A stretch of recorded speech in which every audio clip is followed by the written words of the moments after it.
कुंडली में पाया विचार, इसके ऊपर बात करेंगे कि कुंडली में जो हमारा पहला पेज होता है उसमें आपने देखा होगा कि उसमें गण लिखा होता है, पाया लिखा होता है, नाड़ी लिखा होता है। तो ये हमारे जो जीवन का जो स्वास्थ्य या हमारा जो फ्यूचर है वो किस टाइप का रहेगा, इन सब चीज़ों को दर्शाता है।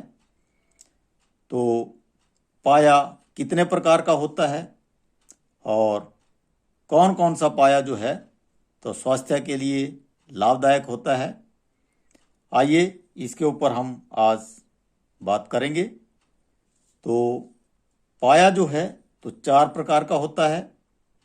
पहला पाया तांबे का होता है, उसके बाद नंबर 2 में चांदी का पाया होता है और नंबर 3 में सोना या राया होता है और 4 नंबर में जो है तो लोहे का पाया होता है। तो प्रिय दोस्तों, कैसे पता करें कि हमारा पाया कौन सा है और इससे हमें क्या लाभ या क्या हानि होती है।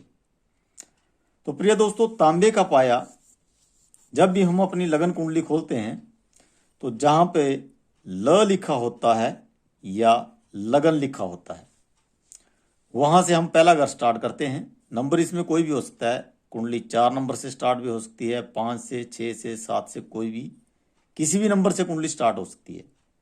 लेकिन घर जो हैं तो मैंने पहले भी बताया है कि ये फिक्स होते हैं। ये पहला घर होता है और यहाँ से कंटिन्यूज आगे 12 घर तक सीरियल वाइज ही होते हैं, जैसे 1 2 3 4 5 6 7 8 9 10 11 12 घर हमेशा कुंडली में फिक्स होते हैं, राशियां इनमें चेंज होती रहती हैं।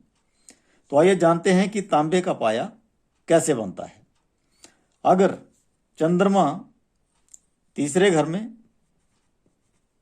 या फिर 7वें घर में या 10वें घर में आपकी जो लगन कुंडली है, लगन कुंडली, जो लगन कुंडली है उसमें अगर आपका चंद्रमा तीसरे घर में लिखा हो या 7वें घर में लिखा हो या फिर 10वें घर में चंद्रमा लिखा हो तो आपका जो पाया बनेगा वो बनेगा तांबे का पाया। अब तांबे का पाया जो है तो किस टाइप का होता है, ये शुभ होता है और स्वास्थ्य, ऐसे जिन लोगों का पाया तांबे का होता है उनका स्वास्थ्य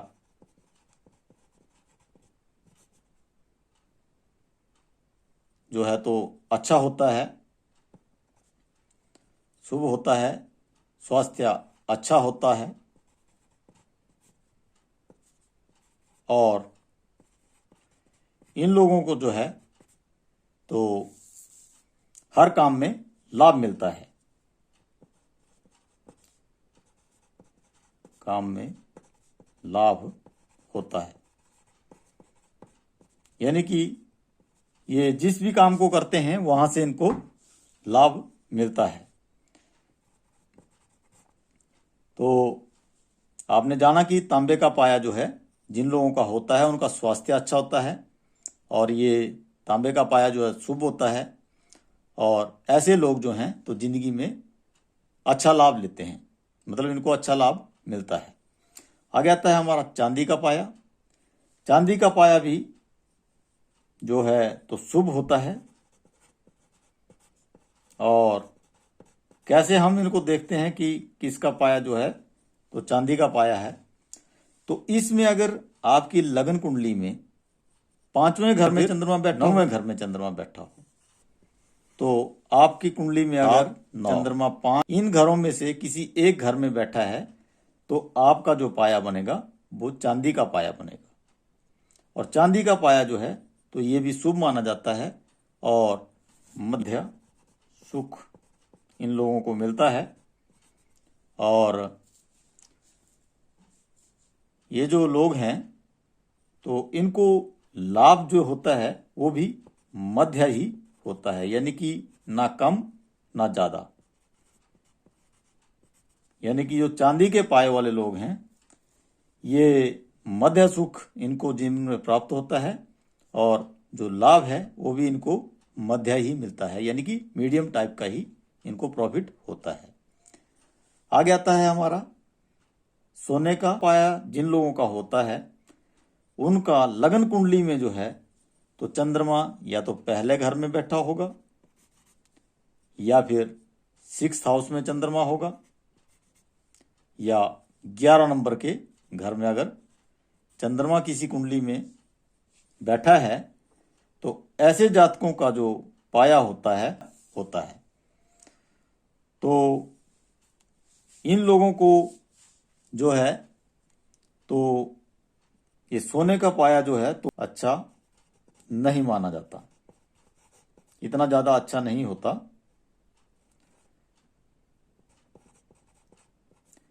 और ऐसे लोग जो हैं तो कम सुख को प्राप्त करते हैं, इनकी जिंदगी में कम सुख इनको मिलता है, और लाभ भी इनको कम ही मिलता है।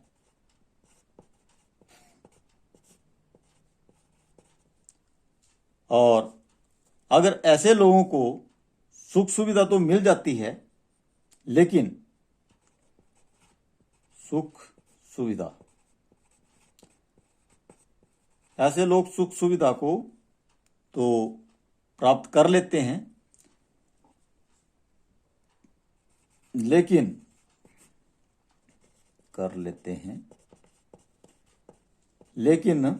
इनके शरीर को कोई ना कोई कष्ट, इनके शरीर को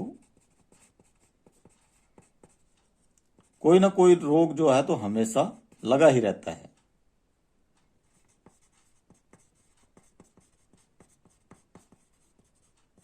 यानी कि इनका जो स्वास्थ्य है वो ठीक नहीं रहता, लगा रहता है। यानी कि जो लोग हैं उनको कम सुख की प्राप्ति होती है, लाभ भी कम ही मिलता है, और सुख सुविधा अगर इनको लोगों को मिल जाती है तो शारीरिक तौर पे ये लोग ज़्यादा ठीक नहीं रहते, इनके शरीर को कोई ना कोई रोग जो है तो लगा ही रहता है। इसलिए पाया जो है तो इसको कुंडली में ज़्यादा शुभ नहीं माना जाता। आगे आता है हमारा लोहे का पाया। तो लोहे का पाया जो है तो कुंडली में कैसे बनता है? अगर कुंडली में चंद्रमा, चौथे घर में चंद्रमा बैठा हो, और या फिर 8वें घर में चंद्रमा बैठा हो, या फिर 12वें घर में चंद्रमा हो, तो ऐसे लोगों का जो है तो लोहे का पाया माना जाता है। और ये लोहे का पाया जो है तो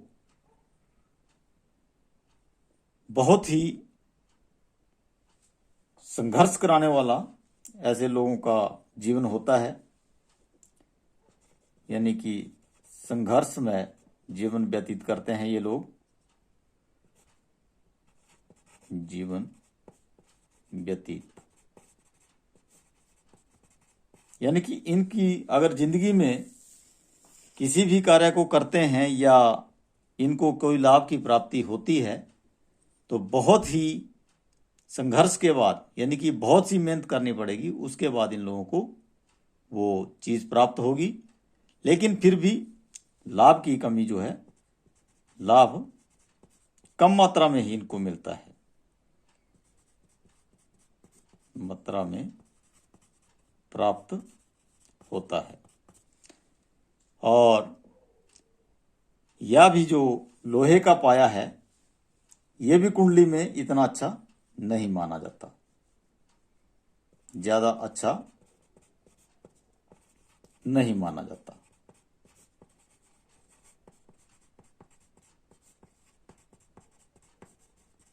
क्यों नहीं माना जाता? क्योंकि जिन लोगों का पाया जो है तो लोहे का होता है, उन लोगों को जीवन में बहुत ज़्यादा संघर्ष करना पड़ता है, बहुत ज़्यादा मेहनत के बाद जो है तो उनको रिजल्ट मिलते हैं, और जो रिजल्ट मिलता है उसका जो लाभ है वो भी कम मात्रा में ऐसे लोगों को प्राप्त होता है। तो प्रिय दोस्तों, ये पाया जो है तो हमारे जीवन के बारे में बताता है कि हमारा जीवन कैसा रहेगा, स्वास्थ्य कैसा रहेगा और सुख सुविधाएं जो तो हमारे किस टाइप की जीवन में मिलेंगी। तो प्रिय दोस्तों, सोने का पाया जो है तो अच्छा नहीं माना जाता। जिन लोगों का पाया जो है तो सोने का होता है उनके लिए मैं एक उपाय यहाँ पे बता देता हूँ कि वो लोग क्या करें, क्योंकि उन लोगों का स्वास्थ्य में कुछ ना कुछ प्रॉब्लम चली रहती है, यानी कि कोई ना कोई बीमारी इनके शरीर को घेर के रखती है। तो ऐसे लोग क्या करें, उपाय लिख देता हूं मैं यहाँ पे। उपाय में क्या करना है आप लोगों ने कि अपने वजन के बराबर जो आपका वेट है, अपने वजन के बराबर मक्की के दाने, जो आपका वेट है, चाहे आपका 10 किलो है, चाहे 20 किलो है, 50 किलो है, तो अपने वजन के बराबर आपको मक्की के दाने लेने हैं और इनको जो है तो 9 बराबर भागों में बांट लेना है। बांट लेना है और इसके बाद आपको 9 अमावस्या यानी कि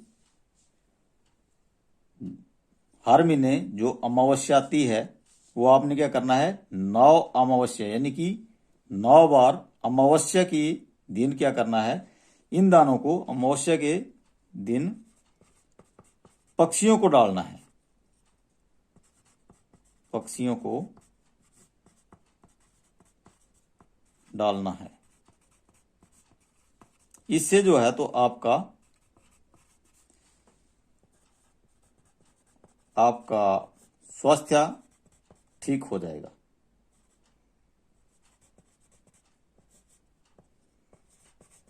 ठीक हो जाएगा। तो दोस्तों, सोने का पाया कुंडली में अच्छा नहीं माना जाता, क्योंकि ये शारीरिक कष्ट कुछ ना कुछ ऐसे लोगों को लगा रहता है। अगर उनको इस टाइप की दिक्कत है कि उनके शरीर में कोई ना कोई रोग लगा रहता है, तो वो लोग इस उपाय को करें कि जितना आपका वजन है उसके बराबर आपको मक्की के दाने लेने हैं और उनको बराबर 9 भागों में बांट लेना है, यानी कि उनका वेट करके 9 हिस्से कर लेने हैं और प्रत्येक अमावस्या को 9 बार जो है, यानी कि 9 अमावस्या तक जो है तो 9 बार जो आपने इसके 9 हिस्से किए हैं उनको एक हिस्सा अमावस्या के दिन पक्षियों को डालना है। ऐसे ही अगर आप 9 अमावस्या तक यानी कि 9 बार अमावस्या के दिन पक्षियों को दाना डालते हैं, जो आपके वेट के बराबर आपने दाने लिए हैं, उनके 9 हिस्से किए हैं, उसमें से एक हिस्सा हर अमावस्या को आपने पक्षियों को डालना है। ऐसे 9 बार आपने करना है और ऐसा करने से जो है तो आपके स्वास्थ्य में बहुत सुधार होगा। जो आपको बार बार रोग लगे रहते हैं या फिर आपका शरीर जो है तो बीमारियों से घिरा रहता है, वो आप ठीक हो जाएंगे। तो प्रिय दोस्तों, आज हमने कुंडली में पाए के विचार के बारे में जाना। तो वीडियो आपको कैसी लगी? वीडियो को लाइक करें और अगर अच्छी लगी है तो दोस्तों में ज़्यादा से ज़्यादा इसको शेयर करें ताकि इसका लाभ वो भी ले सकें। और अगर आप जीवन चक्कर जय कुमार एस्ट्रोलॉजी यूट्यूब चैनल पर पहली बार इस वीडियो को देख रहे हैं और पहली बार ही आप जीवन चक्कर यूट्यूब चैनल पर आए हैं, तो कृपया चैनल को सब्सक्राइब कर लें और बेल आइकॉन को ऑल पे क्लिक कर लें ताकि इससे संबंधित जो भी वीडियो मैं अपलोड करूं उसकी नोटिफिकेशन आप लोगों को पहले मिल सके। और मैं इससे पहले भी कुंडली से रिलेटेड बहुत सी वीडियो बना चुका हूं, तो आप उनको देख सकते हैं। डिस्क्रिप्शन पे उसका जो लिंक है मैंने लगाया हुआ है। तो प्रिय दोस्तों, मिलते हैं अगली वीडियो में। तब तक सबको नमस्कार, जय हिंद।